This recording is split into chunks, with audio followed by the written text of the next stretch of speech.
Ben, Italy this weekend, coming off the back of a win against Scotland. It wasn't the most attractive of wins, but there aren't many England teams that go up to Murrayfield and pick up a victory, are there? No, exactly right. I think we haven't won there for 8 years, so it's a great win. It's never going to be pretty, especially conditions playing against Scotland. It's never going to be a free-flowing game of rugby, and we know that, but we came on the right side. And we won. It's a great win, and now we've got to kick on in Italy. And the little bits that we didn't get right at the weekend, we're going to make sure that we get them right this weekend against Italy. And how did it feel, kind of as one of the more experienced players, being out there, watching that team kind of gel on the pitch in Murrayfield? Yeah, we knew since Leeds when we turned up that the group of players was exciting. Everyone connected really well, and we knew that if we got it right at the weekend, that would be okay. And it showed how much it meant to play for each other, and that's the main thing. When you got guys that want to play for your mates and everyone doing so, then it makes it very easy. And I think that showed at the weekend. And for you personally, playing inside Charlie, how was that?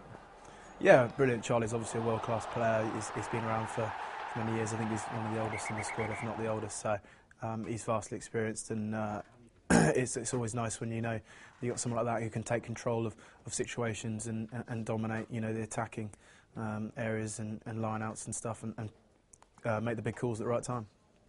And moving on to this weekend, what are you expecting the Italians to throw at you? They're not an easy team to beat anymore, are they?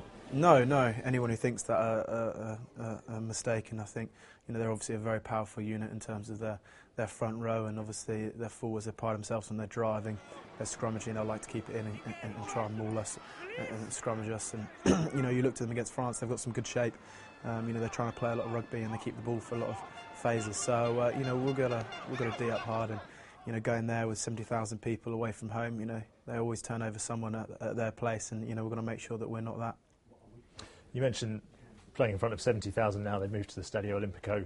700 caps in that squad. They turned over France last season. Is this in some ways a bigger challenge than Murrayfield was? Yeah, probably is.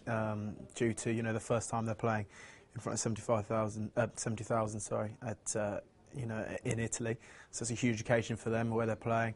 The fact that they did beat France last year, what happened, with regards to how we beat them last year at Twickenham.